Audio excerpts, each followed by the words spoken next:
Beyond Your Backyard is made possible in part by Montgomery County, Virginia. Go to town in our beautiful side of Virginia.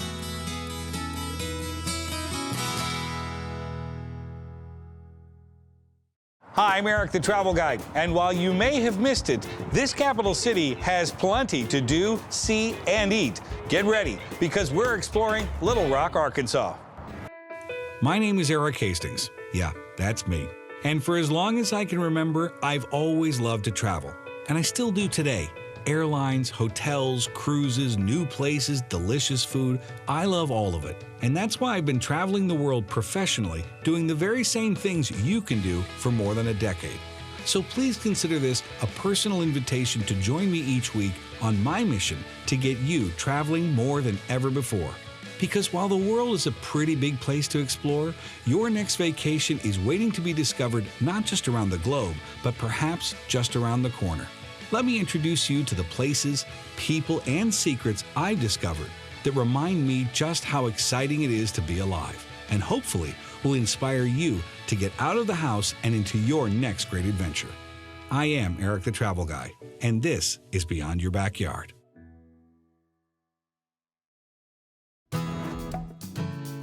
Thank you for watching, and welcome back. This was my first trip to Little Rock, Arkansas, and frankly, I didn't know what to expect other than the unexpected. They call this state the natural state, and for pretty good reason. There are mountains to climb, there is boating, there is hiking, there is kayaking, fishing, and plenty of green spaces to explore. But you know what else I learned? There's rich farmland that surrounds Little Rock, and it's that farmland that's fueling an explosive culinary scene, both on the plate and in the bottle. Therefore, we will explore those eclectic neighborhoods. We'll talk with the locals. We'll do a little presidential politics. We'll get our hands dirty. And we're going to show you how to make a pork chop entree masterpiece step by step. It's going to be a good one. Let's get started.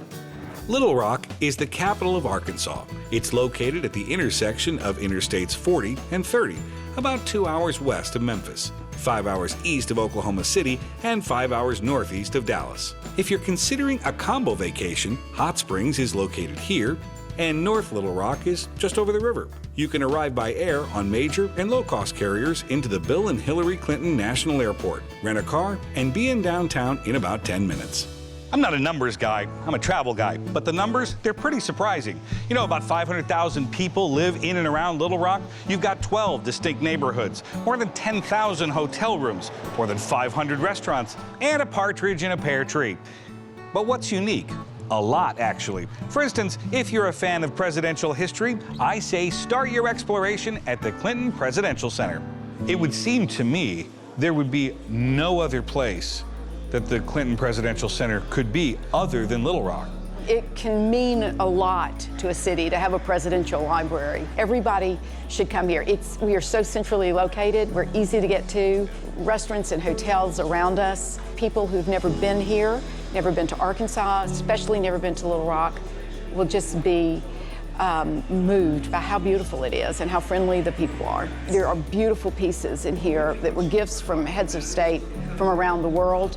There are letters that are so interesting, from Mr. Rogers to Mother Teresa. Wasn't he elected governor 5 times? 5 times. For a couple of reasons, not just because there wasn't anybody else. That's right. He truly knew how to get things done in this state. He spent much of his life here in a city that he loves, that loves him. There's a percentage of people that have a very personal connection to this particular president, which is different than just a historical figure. He is a true, caring, passionate Arkansan, and he values people. And people can feel that when they meet him. They feel like they've made a friend. This is a destination for people who come.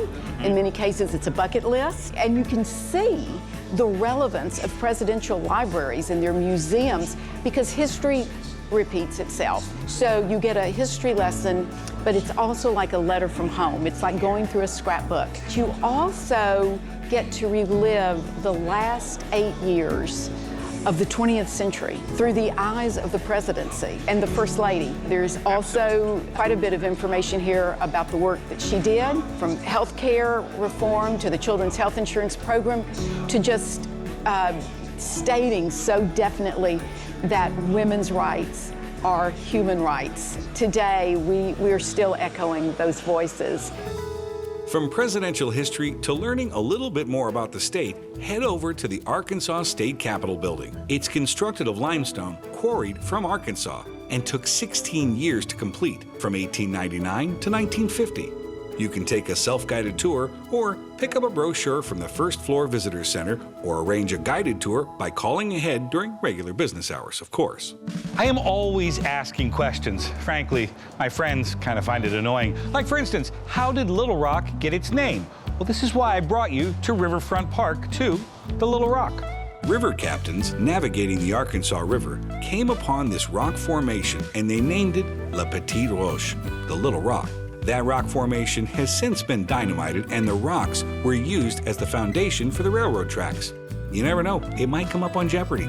This little factoid might just remind you that in Little Rock, you can find your outdoor happy place by exploring the Arkansas River Trail, hiking or biking in and around Pinnacle Mountain State Park, playing golf, or just taking a stroll downtown. Plus, you can buy or rent just about anything you need to hit the great outdoors. Let's roll that beautiful scenic footage.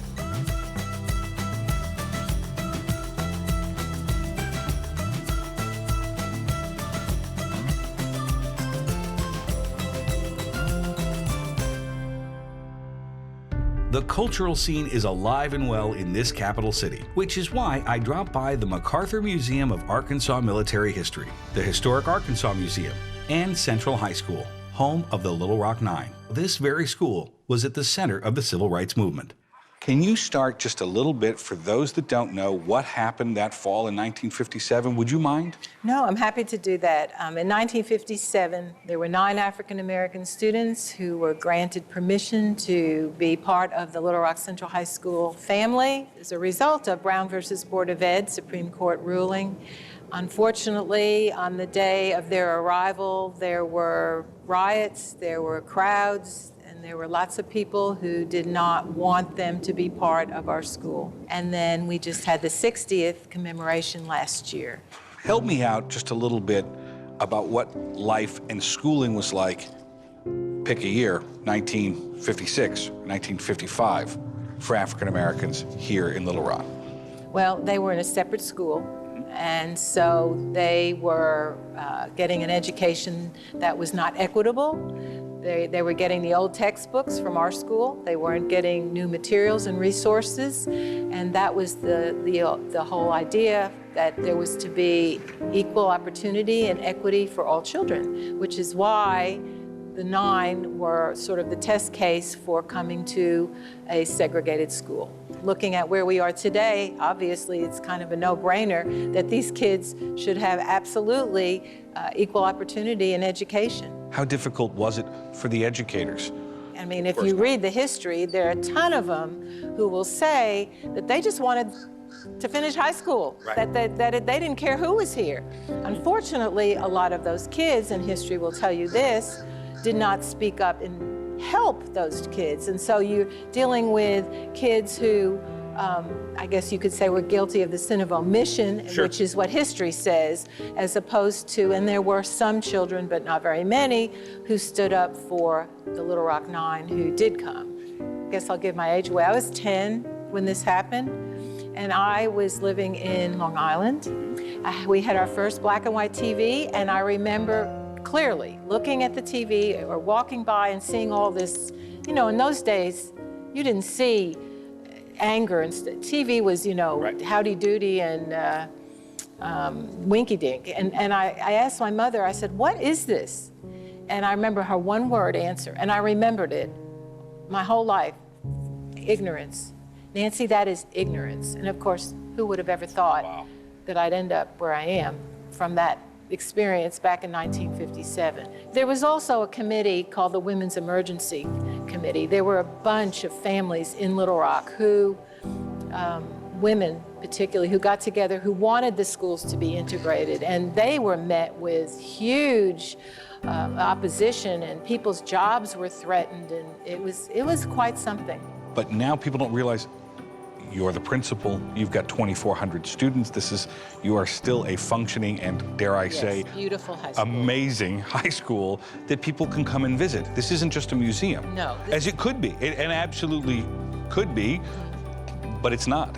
It's the only high school in the United States that's a National Historic Site under the National Park Service. And people can come and take a tour. Every day. We have children every day who come, and adults and tours. You just saw one come in that can come here, and we actually have a route in the school that they can travel in the middle of classes and everything to see what's going on here, and it's beautiful. So the combination of the architecture and the history of this school and the legacy of excellence that we now enjoy make it a really great place to visit.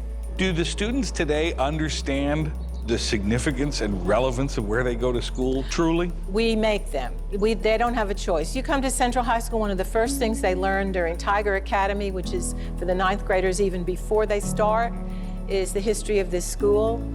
We teach them about the history of the school, and then all 9th graders take civics.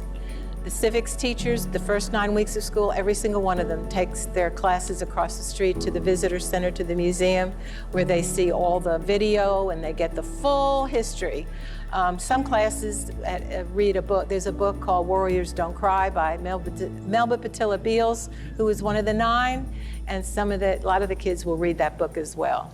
I do character education with the kids, and one of the questions of the students who are selected to be highlighted every month is what you love best about Central. Almost without fail, every single child will say what they love so much about Central is the unique diversity here. I mean, we have students in our school now who come from 26 countries and who in their families speak 29 languages. That's the Little Rock 9, with whom I am friends since I've been here so long and know all of them, are extremely proud of what we are now. Is it a perfect world? There's no such thing as a perfect world. But we have come such a long way. We still, and just looking at where we are in our country right now, we obviously have some work to do. We do. But here at Central High School, we consider ourselves kind of an icon and a role model for other high schools, and so that's our approach. Wouldn't you agree that if we are trying to figure out what the world that we want to live in the future, we can't possibly begin to plan that if we don't understand where we are today, and more important, where we came from? Absolutely. That's a philosophy of mine. History is alive and well, and if you don't teach kids about history and let them know what happened back when, then how do you ever go forward? Thank you for this, Nancy. You're welcome. Central High School is a perfect example of immersive history.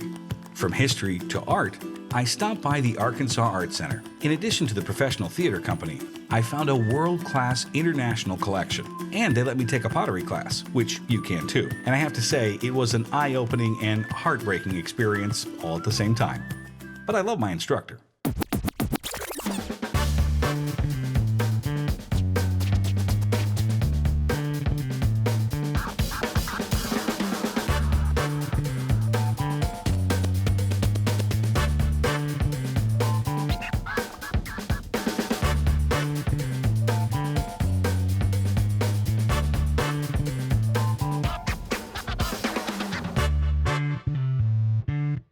In case you missed it earlier, Little Rock is home to more than 500 options to enjoy a meal, drink, or both. So I say, dine Southern comfortable. Explore neighborhoods like the Quapaw Quarter, Soma, and the East Village, and enjoy barbecue, comfort food, ethnic cuisine, and made-from-scratch breakfast. Back in the heart of downtown, I dropped by the legendary and historic Capitol Hotel.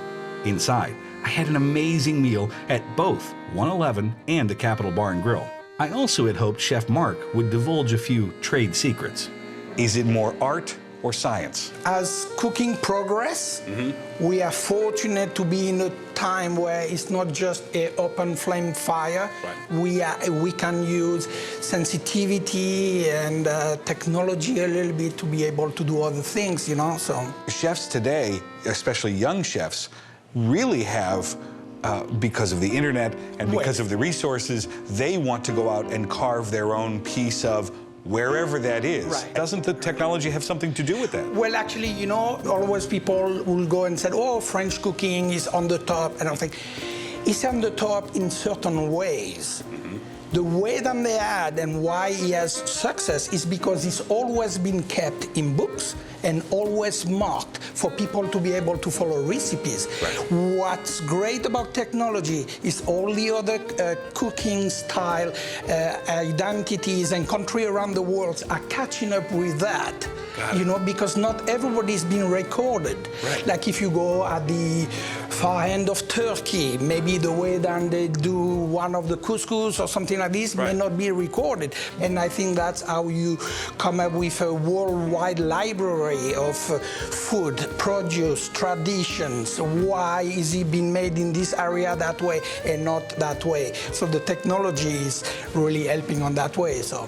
What are we going to make today? We're going to do a pork chop with a local wild rice, was made in Arkansas. But here we make it with actually roasted grapes. Can we go do it? Of course, let's go. Let's go do it. Okay. Come on. Okay. We want to try to get seedless grapes. And we're going to invite you to pour a little bit of oil and a bit of balsamic. So that's balsamic vinegar. Just a little dash. Here we go. Perfect. Okay, and then this a little bit, yeah, perfect. So we're gonna bring a little bit of salt. We're gonna mix them up. Okay. And this is going to go inside the oven. What temperature? It's going to be around 350. So here what we're going to do is we're going to season it properly. Okay, perfect. We're going to put it on the fat side a little bit. Like this? Yes. Wow. I never thought to do that. You can tell all that fat's just reducing off. Oh. And we go slowly like this. We have a... Love it. Yep.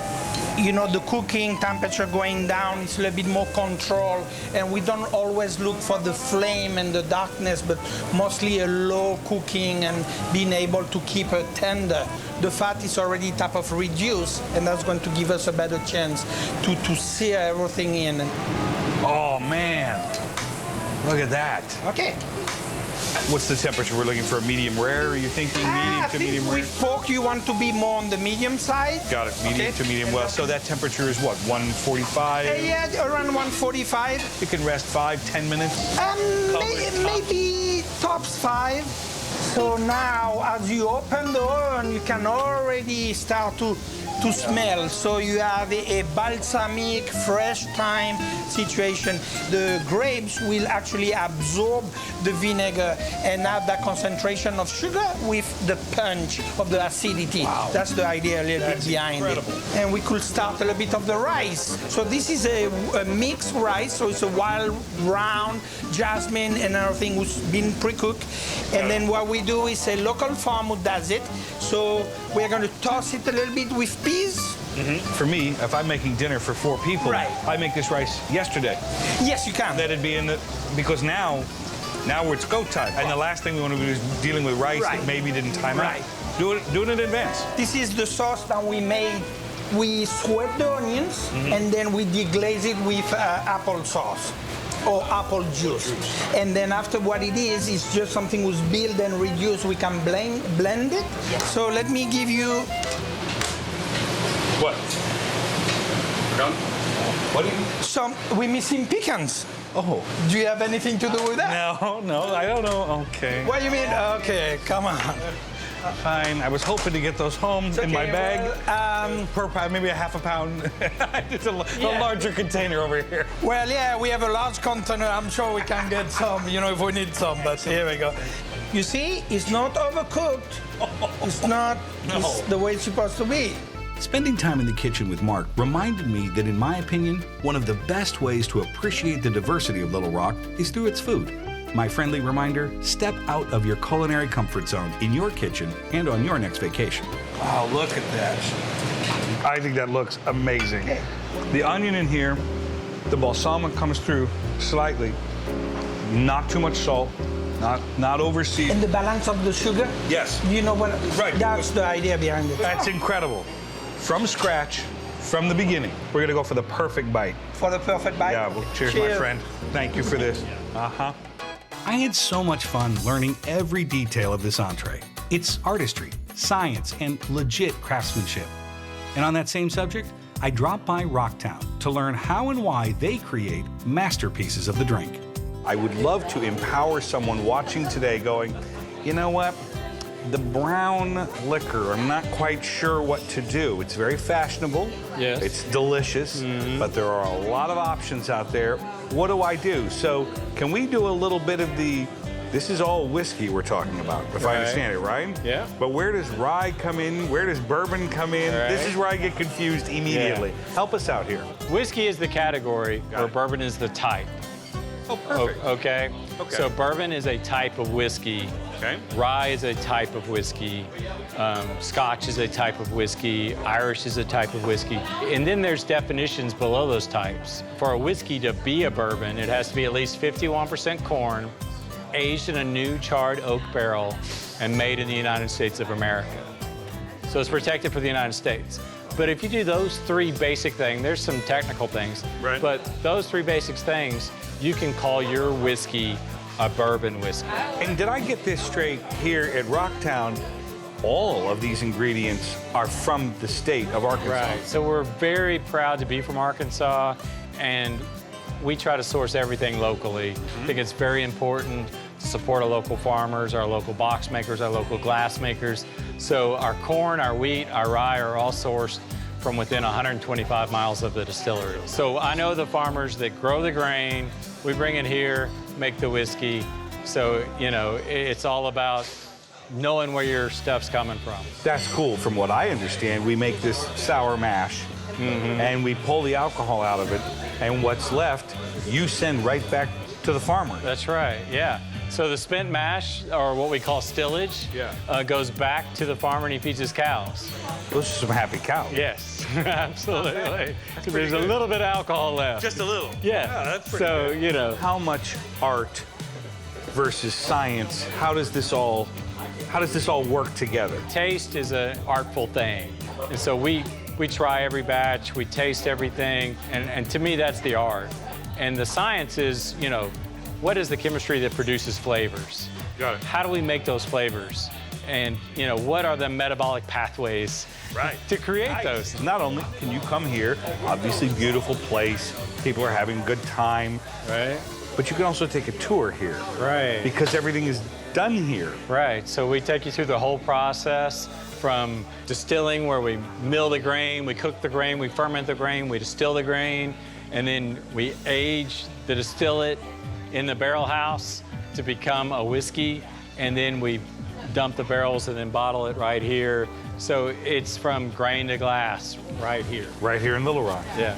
Phil, thank you for this. Erik, I have to get back to the bar because I need to do more product testing immediately. Sadly, our time together for this episode is coming to a close, and I knew this was going to happen. There's so much to do and see here in Little Rock. I guess we're going to have to come back for part 2. Until then, I'm Erik the Travel Guy. Thank you for exploring beyond your backyard. Excuse me one second. I'd like to conduct our entire conversation like this. Can we do that? Very good. They're going to throw me out of here any second. All right. Now that's not the middle. Just look for the middle. It's real easy to find because there's... See now, that's not the middle. It's not in the middle. Can I shove it over there or no? Looks like Madam Garbage Heap from the Fraggles. All right, but all right. Looks like a volcano. What am I doing? We're gonna miss happy hour if we keep it up like this. What time does the champagne cart come through? What exactly am I doing in here? Because now I've made this. What is this about? Okay. First, we say a prayer, because we're gonna need it. I've made an ashtray for Mom. Here you go. Thanks, kid. Nice job.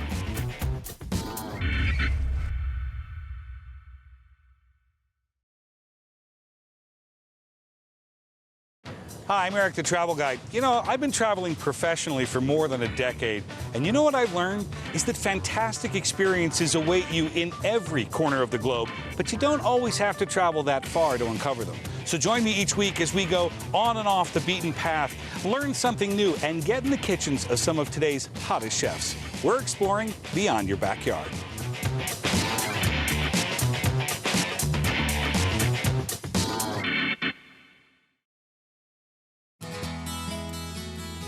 Beyond Your Backyard is made possible in part by Montgomery County, Virginia. Go to town in our beautiful side of Virginia.